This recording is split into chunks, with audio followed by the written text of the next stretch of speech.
don't gotta do it if you don't want to. You don't gotta do it if you don't want to. It's just a suggestion. All right, what do you got, bro? What do I got? Okay. All right. Have you seen? Well, first I should start. Do you know the name Ben Lamb? No. Have you heard of Colossal Biosciences? No. Okay. Here is Colossal Biosciences.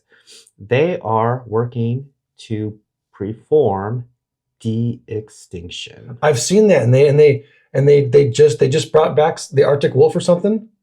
The dire wolf. The dire wolf. The dire wolf. So here's what they started. These guys are kind of, I don't know if you've seen these. They started with these guys, woolly mice.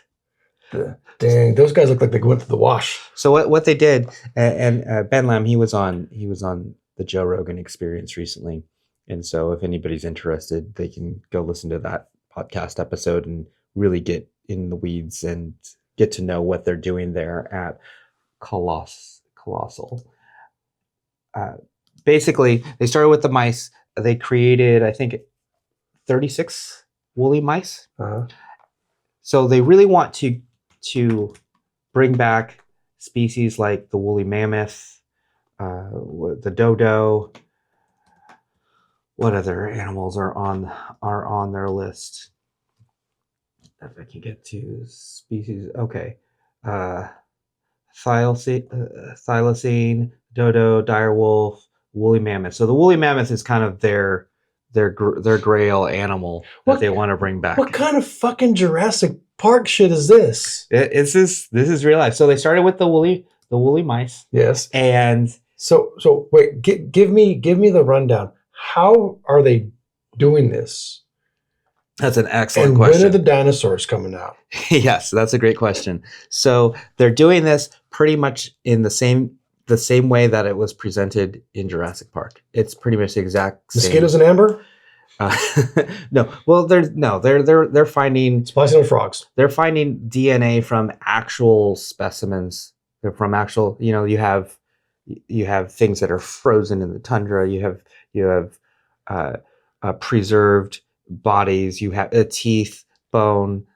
Anyway, they're gathering the DNA from all sorts of places, and they're getting to the point where they have somewhere between 95 to 99% of the DNA, and then they're able to fill in the rest with animals that are close. And some of the animals that we currently have walking the earth are almost identical to the ones that we have lost, like the dire wolf. So the woolly mice, they wanted to figure out if they could do it. So they know with the woolly mammoth, they figured out what part of the woolly mammoth's DNA controls hair.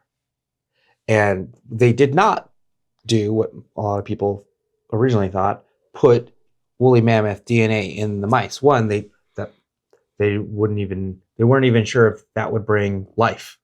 And that would probably be a disservice to the mouse. But what they did was they examined the mice and found out in their DNA where the same section in the woolly mammoth's DNA that controls hair production, and they genetically altered that to get this. They have 36 of these guys. They named 2 of them, Chip and Dale, and they've quickly become a web sensation, and people are like, "Hey, that's Chip. Where's Dale? Dale, we need to see Dale. We need proof of life that Dale still exists." And they think they can tell which is which is kind of funny. But I'll give you a little taste here. This is from NBC News. Oh, Lester Holt. A little Lester Holt here. Let's get my volume up. Finally, tonight, the good news for scientists and fans of animals we've only known in history books. Morgan Chesky with the tale of the woolly mice. They're small. Some would say even cute. So this is Chip on the left, and that's Dale on the right. 2 woolly mice made famous, born on the cutting edge of science. These are the most precision-edited animals on the planet. We're not happy about it. That's We're Ben Lamb. thrilled about it.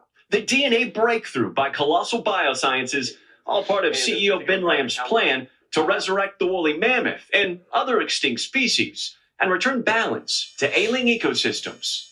We actually took the genes that made a mammoth, mapped them to mice, and in only 1 month, we produced living, healthy little mice. So we're here to tell people before woolly mammoths come mice?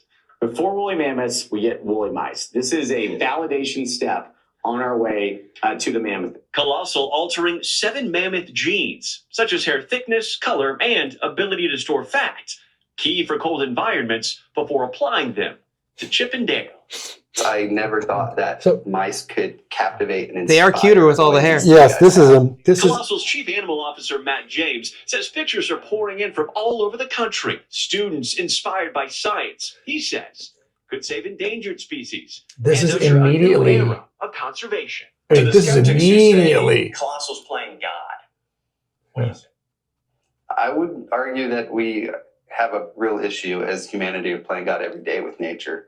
I think what we're doing is trying to reverse the course, try to repair the sins that humanity's already committed. Oh, Jesus. Colossal says its first woolly mammoth is Repair the on track sins! for 2028. These Yeah, two more than have 2028. to soak up the spotlight. Till then, Morgan Chesky, NBC News, Dallas. Thanks. So, yeah, this is right there in the house that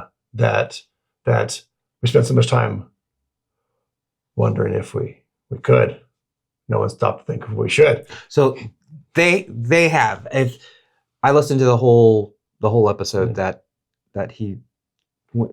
Ben Lamb sat down with Joe Rogan, and there was a great many questions, of course, that Joe posed, and Ben Lamb revealed all of the questions that their company has been inundated with since their inception. Things like, hey, when are we getting the dinosaurs? And when we have woolly mammoths, can we eat them? Can we get woolly mammoth steaks? Can we eat them? Yes, of course, because human beings only want to hunt large creatures. So they did the woolly mice before they did the dire wolves. And here's just a real quick clip of the dire wolves that they have brought back. Yeah.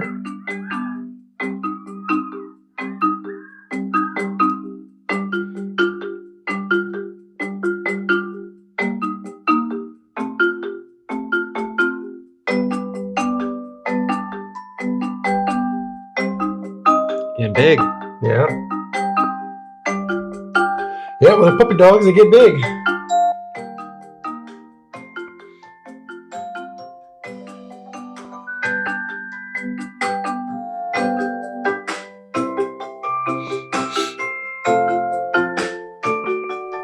So they have 3 of them now. Yeah. They have 3 of them, 2 boys and a girl, and they're going to keep going. So here's the first question. I mean, amazing, crazy science. That part is obvious.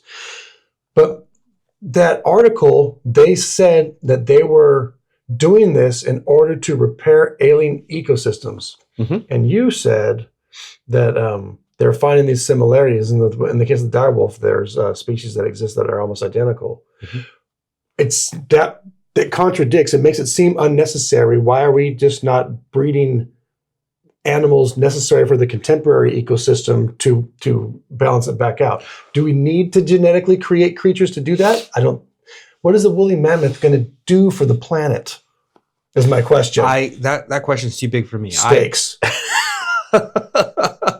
We're going to bring back the Flintstones. Yeah, We're going to. I'm calling bullshit on the puff piece drive that they stated for the reasoning behind the project. They want to do it because it's science and it's fucking cool, and there might be other applications, but they don't need to bring back the dire wolf, which went extinct 12,500 years ago, to repair an ecosystem. That's not the solution. Yes, that is one of the arguments against, of course, right? Those animals had their time. They served their purpose in the ecosystems and the habitats that they had when they were here. and nature selected them and eliminated them from the population for a reason and for the better. And now here we are. We should accept it and move forward. Correct? And you are right. When I mentioned there were similarities between the species that we currently have and some of the species of the past that are no longer with us. For example, with the woolly mammoths, the Indian elephants are almost identical in DNA to the woolly mammoths. Yeah. They're pretty much their closest relative. I think with the dire wolves, I want to say they filled in the gaps when they made them with red wolves. I'm almost certain. They took DNA from the red wolves to fill in what they didn't have and what they hadn't captured for their reinvention, the 2.0 version of the dire wolves. But just because the DNA is identical or near identical doesn't necessarily mean that those animals behave in the same way once they're walking the earth. Once they're actually here, they are quite individual. While they serve many of the same purposes, as far as culling some of the prey and other animals that exist, when it comes to preventing a species from just taking over and overwhelming a particular ecosystem. So there's potential use cases for it. So it looks like the biggest value that is, actual, one of them is that, but genetic and evolutionary value. And they're talking about how they can use these creatures that they're genetically breeding to get insights into prehistoric ecosystems and evolutionary pathways. Mm-hmm. So from a scientific standpoint, from an anthropological standpoint, I think that is very interesting.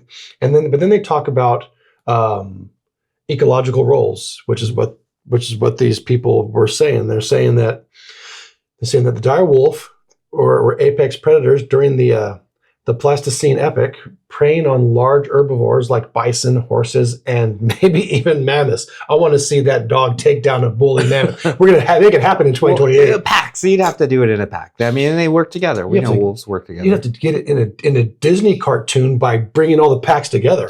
But animals, like animals that hunt in packs, like wolves, when they use them to naturally cull and reduce the population of another given species, whatever their prey might be.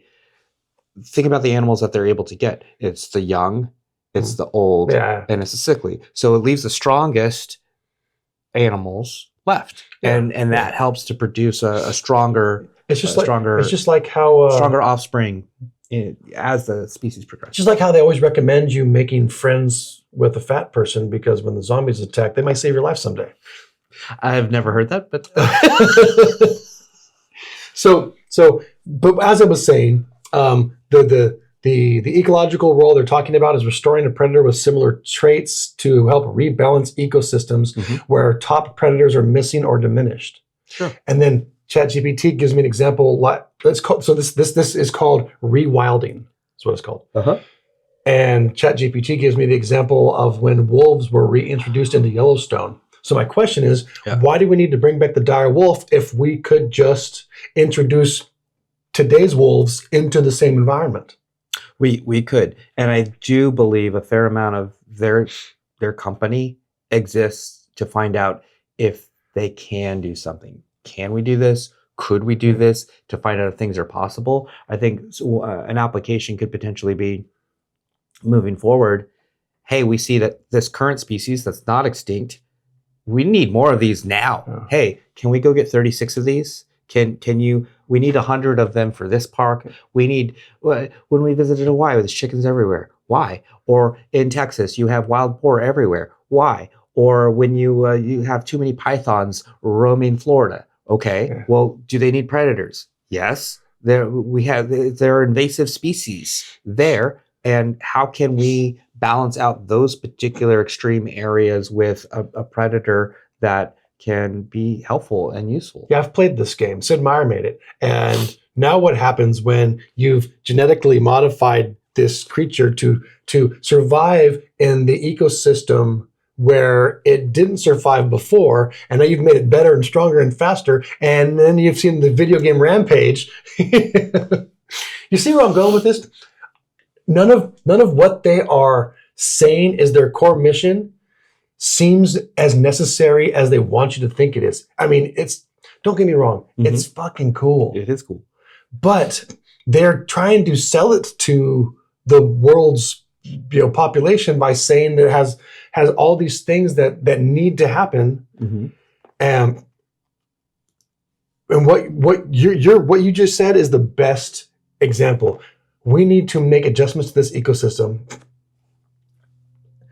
I need to place an order for 26 regular wolves because they don't need to be dire in any fashion. And then well, give us 12 weeks. We'll get you your order, and you can shove them out there. Why?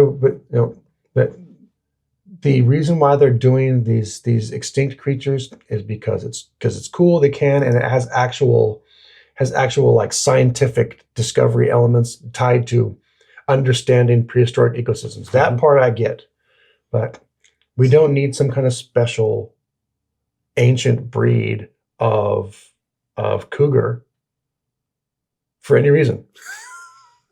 So this is on their website about the company. Prehistory has happened before. Bringing it back to life through bioscience hasn't. At Colossal Biosciences, we endeavor to jumpstart nature's ancestral heartbeat, to see the woolly mammoth thunder upon the tundra once again, to advance the economies of biology and nutrition. Oh, steaks. Advance the we're back to steaks. Economies of biology and nutrition, to make humanity more human, and to reawaken the lost wilds of Earth. I have a new question. So we and our planet can breathe easier. This is, I mean, they're writing poetry at this point. I have it. My next question is, how is making mammoth steaks available going to increase our humanity? This is such, dude, who do they get to write this? Because this is the fluffiest bunch of bullshit. The world needs to be healed, which is exactly what we're doing through purposeful advancements in science. Because when it comes to our planet, science is everything. My 8th grade science teacher had science is everything along the long wall of her classroom. So I agree with that statement. Yeah. So a part of this is to, look, Tony Robbins. Interesting. Talking about George Church. Anyway, Ben Lamb, he is a self-proclaimed entrepreneur. He has that part I get, because the real reason they're doing this, they said it in that little magic paragraph grouping that you read. They really want this to be a money-making endeavor where they're going to feed and create zoo environments. So we're going to feed people with mammoth steaks, and we're going to put the other ones in preserves or reservations or zoos, and people will pay to see that shit. They're also working on a variety of other things that could be helpful. But let me just get a little bit into his bio here. Serial entrepreneur, Lamb has built and sold multiple companies, including Hypergiant which is AI software, Conversible, acquired by LivePerson, Chaotic Moon, acquired by Accenture, and Team Chaos, acquired by Zynga. He holds a BBA in finance and accounting from Baylor University. At Colossal, Lamb leads efforts to revive extinct species like the woolly mammoth, direwolf, and dodo, using CRISPR technology, and also advancing conservation and biotech innovations. He's a billionaire with a net worth of $3.7 billion as of 2025, a fellow of the Explorers Club, and active in angel investing with a focus on tech, climate change, and biodiversity. One of the things that was interesting from his visit to the Joe Rogan Experience was an offshoot of genetically altering things to tackle real life problems. So I forget exactly what it was. It was either, I think it was talking about enzymes.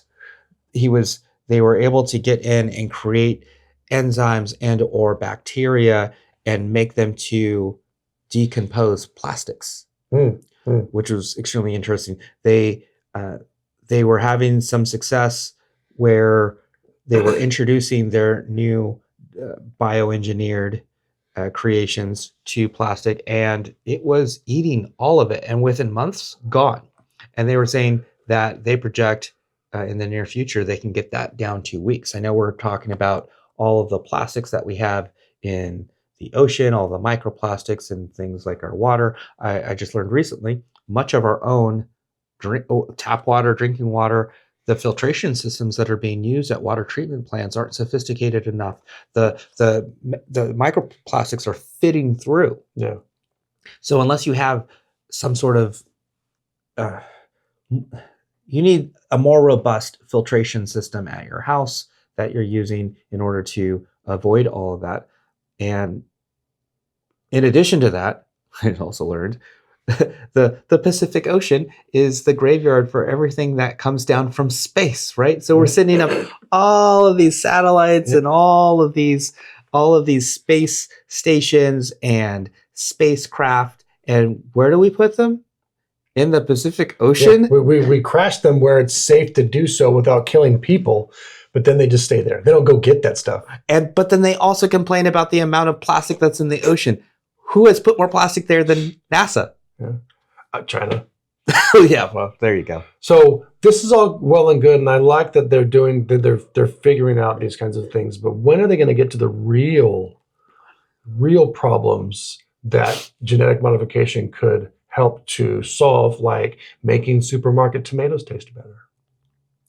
Well, I think they know. Yeah, okay, they're tomatoes, all right, but they already know. Yeah, okay, there's tomatoes. All right, here. Hi. There's going to be a race to find out who can use this in the best way possible. So currently in the United States, we have there's a moratorium on using any of these technologies on humans. We're not using them on humans Because if it is plastic, thinks what's going to do to you. We're not. There's no clones out there roaming the earth. There are some applications where people have asked for they've taken blood samples from their pets, and they lost their dog, but they love their dog and they want their dog back. So then they clone the dog and they get to start all over again. So that could be an enterprise all on its own. Yeah, China does not, and is not adhering to the same moratorium or the same rules that we are. of course not. So I have heard that they are beginning to use some of these technologies on humans to create and to alter Super soldiers. future human beings and existing human beings. Now, if you can get into a live human's DNA and improve things or alleviate ailments, or which they have some success in a very, I think it was sickle cell. He talked about people that are stricken with sickle cell disease. Mm-hmm. They can get in there and they can change a few things in your DNA, and then you're good to go. If that can have future benefits with, hey, you had cancer and now you don't anymore, or your pancreas is failing and yeah, we fixed that, or whatever it may be. Yes, when it comes to an army of people, if it's like, hey, we want to go to war or we need to defend our country, but we don't want to use our citizens to do that. Well, let's just clone and or create a world of soldiers that are superior to your natural human beings in every way. Great. Now it's Blade Runner. The consideration and the thing people fear the most is if those people that are genetically altered start to breed with people that aren't genetically altered, then what will that bring us? Super duper people. Super duper people.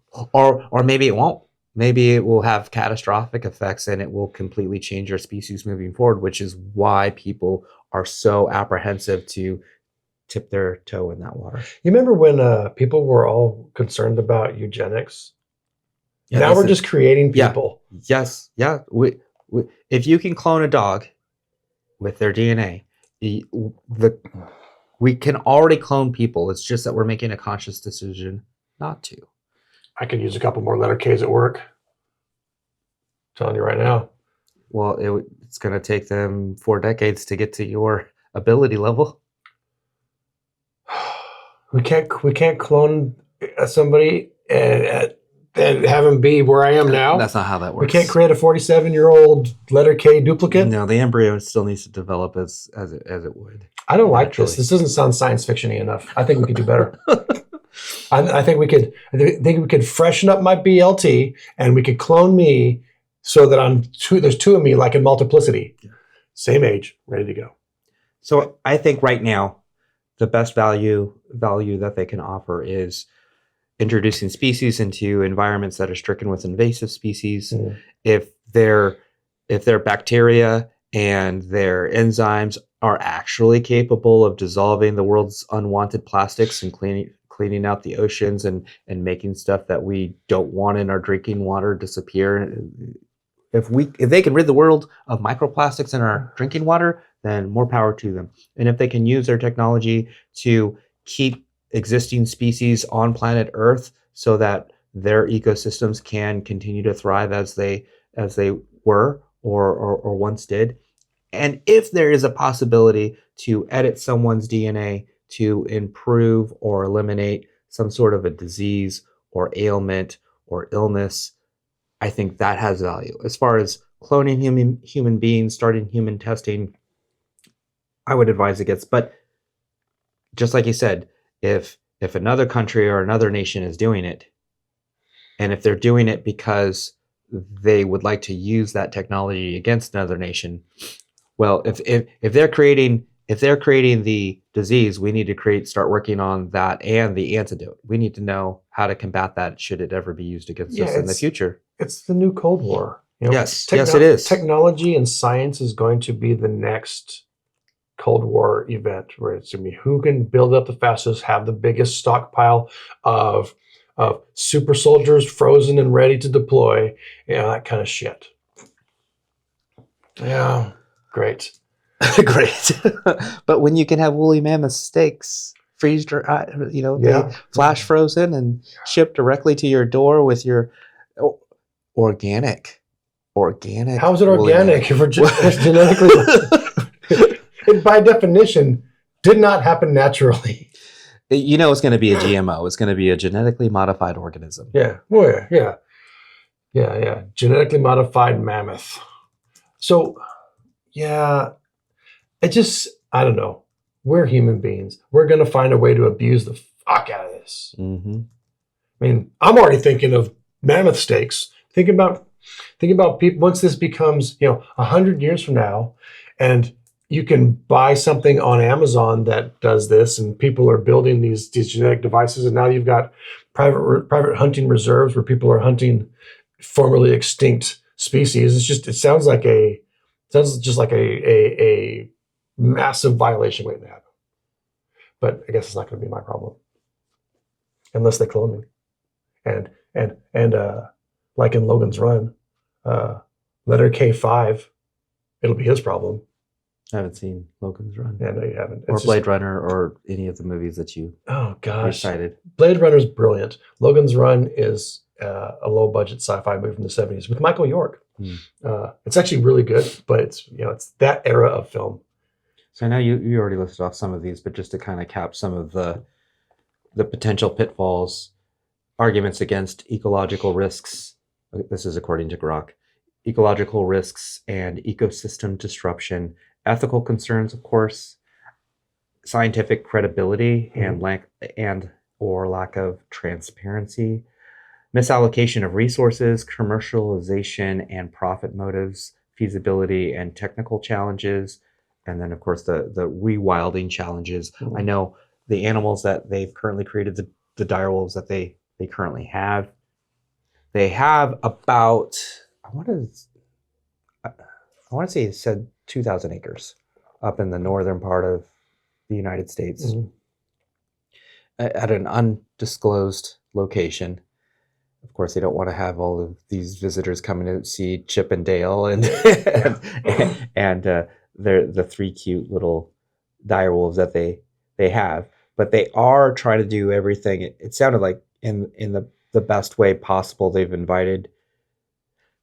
got the land and they built the facility. They're working hand in hand with veterinarians and humane societies, and I'd love to hear the Humane Society's take on this. apparently they've given them the green light. All of the more prominent humane societies are, at the very least, they might have some of these concerns as far as should we and Commercialization. and ethics, and is it morally right, and where could this lead? But as far as their treatment of the current animals that they've created, they have no problem with it. So the Humane Society of the United States has not made a public statement about Colossal Biosciences de-extinction projects. However, the American Humane Society, which is a separate organization, actually certified their 2,000-acre preserve. Yeah. Interesting. Yeah, that was the one. I couldn't remember which one it was on the podcast with Joe. So, but then again, they are saying, yes, this large area of land is a humane location for your 3 genetic freak wolves. Not necessarily condoning the activity of creating these wolves, but if you're going to do it, yeah, this looks nice. This is a nice big area. Yeah, let them run free. And I haven't seen Get up some chickens.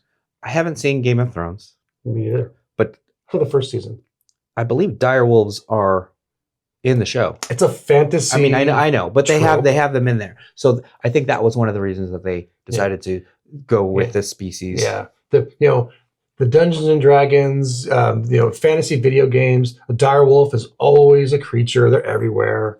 Yes. So some nerd was like, "Hey, let's do the direwolf." Of course. And I think he was saying they went to go visit Peter Jackson, and he had a throne. I forget where he got the throne from. If it was from Game of Thrones or if it was from LTR. Yeah, but I guess they took the direwolves to do a photo shoot with Peter Jackson and his throne, and it brought tears to his eyes. the man started crying. See, this is so when you talk about commercialization, this is where it's going to go. They're doing this so they can build exotic, extinct animal zoos, and then you can go to the gift shop and get a T-shirt right on your way to your dinner reservations where you get the mammoth steaks. Mm-hmm. I'm spelling this wrong. Yep. Spell check. And don't you worry about Wooly while you're eating that 300-ounce steak cut, because we'll just make another one. Yeah, here's some photos of them. They did this photo shoot with them on. That is the Game of Thrones chair. I guess Peter Jackson's a fan, and he bought the throne at auction. He bought the throne. Yeah. And I guess they were going in these 2 wolves here. They were going in for a checkup, and they just happened to be in the same place in the area where Peter Jackson was. Like, hey, why don't you come on by? So they brought the whole crew. They brought all the veterinarians. They brought the Humane Society. They brought everybody with them. Checked them out. They gave them a good bill of Another health. reason why they went with the dire wolf and the woolly mice, as you pointed out, they're cute. They are. This right here is what sells. Yes. They're cute. If they did like some extinct boa constrictor first, wouldn't have been successful. No. They purposely selected a cute little puppy dog. Yeah. Or we used to have this giant spider that was 2 feet in diameter. Yeah. No, that would not. So yeah, gonna go well. It's the entrepreneur in this guy is got dollar signs in his eyes. Yeah. And this right here is calculated. The selection of doing something that is nerd fantasy centric and super cute. Mm-hmm. Yeah, well, you don't become a billionaire on accident, and all those companies were sold and taken over to good companies right now, and they are using AI in every. I mean, he sold an AI company pretty much.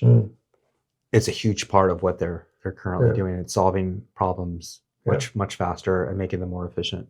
Yeah. Yeah, dire wolves. I know when the wolves got reintroduced to Yellowstone, Joe Rogan commented that he wasn't such a big fan. He's like, why are we bringing these man killers back, right? Yeah. But the reality is, very few human beings are ever killed by wolves. Well, animals in general. Yeah. They're just wolves. I think maybe a handful in the last 10 years or so. Like they're just infrequent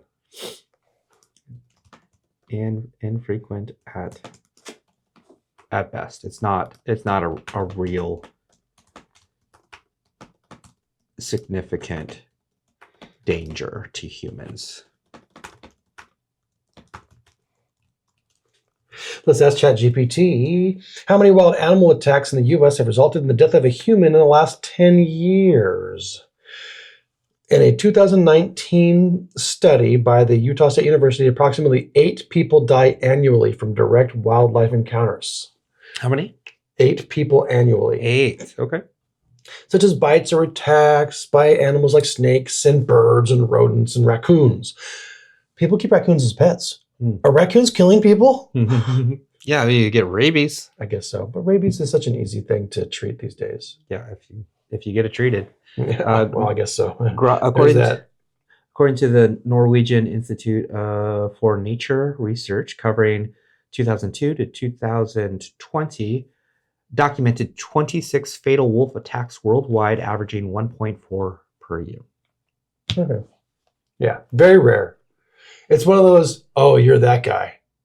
Yeah, you shouldn't have been there, and you ignored the signs. And you were probably trying to take fucking selfies with it. And you were unprepared. And you got eaten. Yeah. Have you seen those? Have you seen the Yellowstone? Oh, what's it called? There's an Instagram page for all of the Yellowstone idiots that just go out there trying to get a little bit too close to the wildlife, and it just goes all kinds of bad for them. Don't feed the bears. Jesus. What is that? Instagram page. Yeah, don't feed the bears. Yeah. I think we live in a world where not enough people have enough exposure to the wilderness to respect that it's the wilderness. Wild is in the name. It's dangerous. It's a dangerous place. It's not meant for you and your TikToks. Just saying. And so if a bear smacks you upside your head because you wanted to get a selfie with its cub, my sympathy level is pretty low. Yeah. People are too accustomed to zoos and enclosures and seeing things up close, but and having all of the danger removed. Yeah. And they just go, well, it should be fine, right? They're not doing anything right now. I'll take one more step forward. I'll take 10 more steps forward. Let me just turn my back on the animal while I get it in my little, 5 or 6 inch screen so that I can, let me show it my tasty backside. Yeah, no, not a good idea, but a pretty entertaining and morbid Instagram page. I don't find it to be either of those things. All right, I'm going to get some root beer and then some sarsaparilla. It's root beer, bro. Calm down. Yes. All right. Colossal. Colossal is either going to be a colossal win or it's going to be a colossal. It's going to be how we terraform Mars. Okay. All right. Yeah. So I suppose interplanetary applications are not off the table. I know Elon wants us to become an interplanetary species in order to ensure the survival of mankind. And if we're going to move to Mars, we need food. Yep. And what better way to easily feed large groups of people than to bring back the woolly mammoth? Yes. So they're almost kind of treating it as Noah's Ark, right? Yeah. Elon's got the Ark, and let's make it big enough to put all these creatures on it and take it to the other side of the galaxy. Yeah, do it.